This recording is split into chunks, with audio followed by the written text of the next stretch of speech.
Hello everyone, कैसे हैं आप सभी लोग। उम्मीद करता हूँ सभी लोग खैरियत से होंगे। दोस्तों, आज हम बात करेंगे एक नोटिस जारी हुआ था NCISM की तरफ से पिछले दिनों 14 अगस्त को NTET एग्ज़ामिनेशन को लेकर।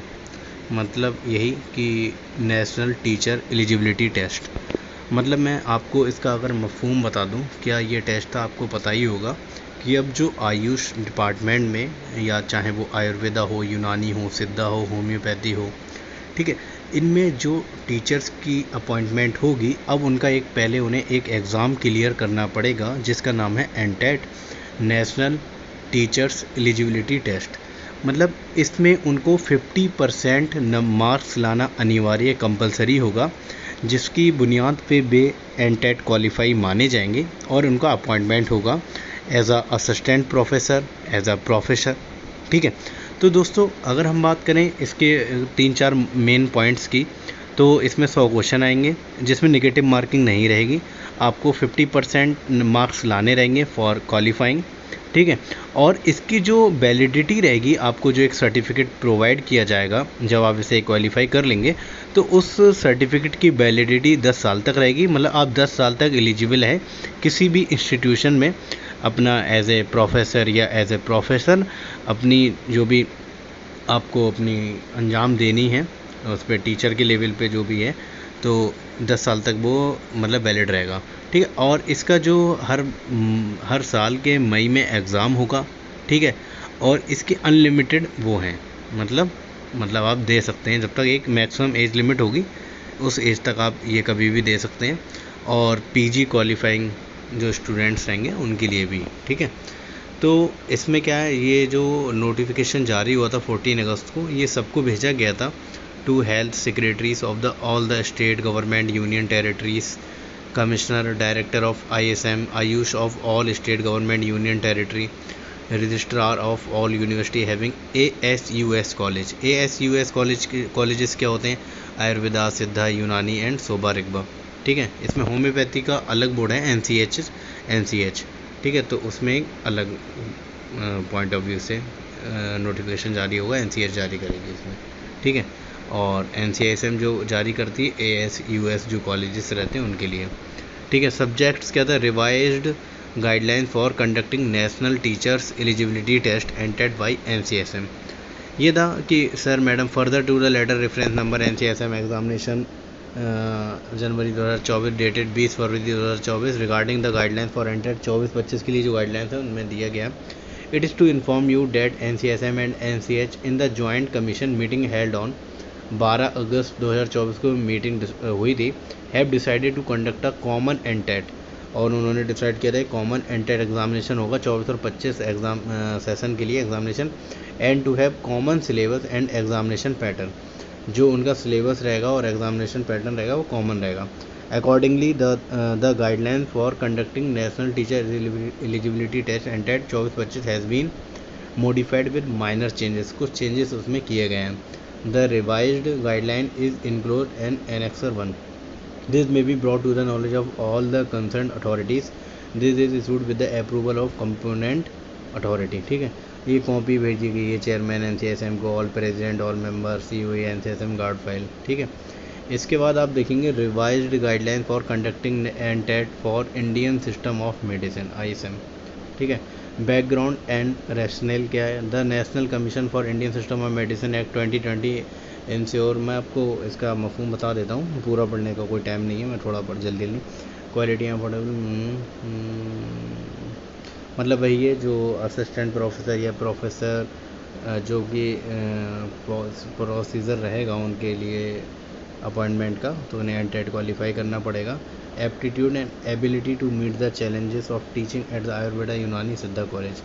The eligible candidate as per minimum standard of UG होना चाहिए, चाहे वो आयुर्वेदा में हो, चाहे वो यूनानी में हो, चाहे वो सिद्धा रिग्वा में हो। ठीक है दोस्तों, इसमें उनका मिनिमम जो एलिजिबिलिटी क्राइटेरिया है UG होना चाहिए।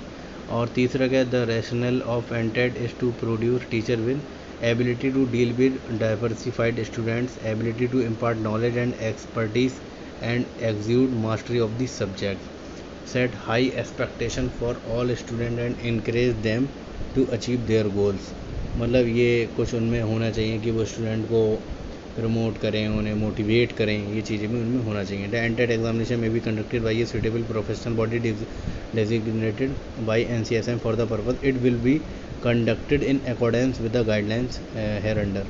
ठीक है। एलिजिबिलिटी क्या है देख सकते हैं आप। Any person who desire to take up teaching profession for the first time, अगर कोई भी बंदा, कोई भी स्टूडेंट अगर फर्स्ट टाइम अपना टीचिंग के प्रोफेशन में आना चाहता है as assistant professor, associate professor and professor in Indian system of medicine who is possessing the requisite qualification as specified in the NCSM। ठीक है। Minimum standard of under graduate Ayurveda, यूनानी and सिद्धा। अब आयुर्वेदा के केस में क्या है, BMS हो सकता है एंड और MD आयुर्वेदा। ठीक है। सिद्धा में BSMS मतलब बैचलर इन सिद्धा मेडिसिन एंड सर्जरी, MD सिद्धा, BMS एंड MD यूनानी। मतलब ये क्राइटेरिया गए हैं आयुर्वेदा के लिए क्या होना चाहिए। देखो MS आयुर्वेदा में मतलब गायनी में जैसे MS होता है, एनाटॉमी में MS होता है, तो वो भी एलिजिबल हैं। MS संस्कृत और यहाँ MA उर्दू और अरेबिक होता है यूनानी में। ठीक, वो एक सब्जेक्ट रहता है अरेबिक मंतिक फॉर एग्जाम्पल। अगर हम यूनानी की बात करें वो सीखना पड़ता है, तो उसके लिए भी टीचर अपॉइंटमेंट किया जाता है। ठीक है। BMS and MSc anatomy, BSMS and MSc physiology, BMS and MA Urdu Arabic. ये बहुत सारे उन्होंने क्राइटेरिया दे रखे हैं जिनमें टीचर की अपॉइंटमेंट होती है। मैं स्पेसिफिक बता दूँ, अगर यूनानी में आप बात करें तो BMS तो है ही कंपलसरी, लेकिन आप बात करेंगे तो इसमें फार्मेकोलॉजी एंड मेडिकल फार्मेकोलॉजी, इसमें भी अगर आप हैं तो इसमें अपॉइंटमेंट ले सकते हैं। BMS and master in public health जो होता है, अगर उसमें मास्टर भी किया है तब भी आप इसमें एलिजिबल है। ठीक है। ये सब चीज़ें हैं।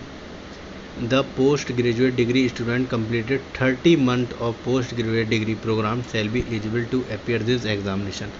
अगर जो बंदा स्टूडेंट PG कर रहा है वो अपना 30 मंथ का अगर ड्यूरेशन कंप्लीट कर चुका है तो वो एलिजिबल है इस टेस्ट के लिए।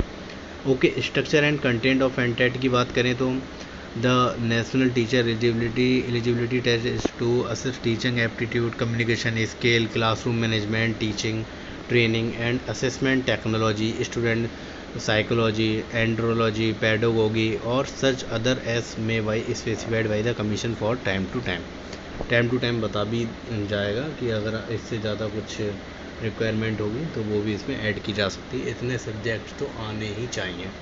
ठीक है दोस्तों। NTET will be aptitude based test, MCQ question होंगे, 1 मार्क का रहेगा, नो नेगेटिव मार्किंग, 100 क्वेश्चन आएंगे, टाइम ड्यूरेशन 120 मिनट रहेगी, इंग्लिश एंड हिंदी लैंग्वेज में आएगा। अगर हम बात करें कंटेंट की, क्या रहने वाला है, टीचिंग एंड ट्रेनिंग का कंटेंट है। इसको मैं दोस्तों अगली एक वीडियो में सोच रहा हूँ बताऊँगा क्या क्या टीचिंग एंड ट्रेनिंग में कंटेंट क्या रहेगा। यूनिट्स हैं ये, teaching and training, communication, classroom management और assessment methods, educational technologies, educational psychology, andragogy in education learning and pedagogy. ठीक है दोस्तों। इसको मैं सोच रहा हूँ जो सिलेबस है इसका एक अलग वीडियो बनाऊँगा इंशाल्लाह। क्वालिफाइंग मार्क्स क्या, जैसे कि मैंने शुरू में बताया वीडियो को, 50% लाना अनिवार्य है, कंपलसरी हैं। फ्रीक्वेंसी क्या रहेगी, एवरी ईयर हुआ करेगा मई में। ठीक है। और जो कि मैंने जैसा कि बताया सर्टिफिकेट जो रहेगा 10 साल तक वैलिड रहेगा। 1 can appear for NTET any number of time to obtain eligibility for teaching profession. ठीक है। कभी भी दे सकता है, कितनी बार। The qualified candidate shall be issued teacher certificate रहेगा, और qualified PG degree holder will download their certificate download कर लेंगे, और वो 10 साल तक वैलिड रहने वाला है, जैसे कि बताया ही मैंने। ठीक है दोस्तों। ये एंटेड था, इसमें नेक्स्ट एग्ज़ाम को लेकर कोई न्यूज़ नहीं थी। टीचर के लिए था, जो टीचर के लिए एलिजिबिलिटी टेस्ट होने वाला है। और इसमें जो सिलेबस की मैंने बात की उसे इंशाल्लाह नेक्स्ट वीडियो में कवर करने की हम कोशिश करेंगे। बाकी और कोई भी अपडेट होती है तो मैं आपको वीडियो के माध्यम से अपडेट करूँगा। ठीक है दोस्तों। अगर कोई भी इसमें आपको कन्फ्यूज़न है, कोई भी क्वेरी है आपकी, तो प्लीज़ कमेंट करें, और जो चैनल पे नए हैं प्लीज़ चैनल को सब्सक्राइब करें, शेयर करें अपने दोस्तों के साथ, ताकि उनकी भी नॉलेज में इजाफा हो। Thank you so much.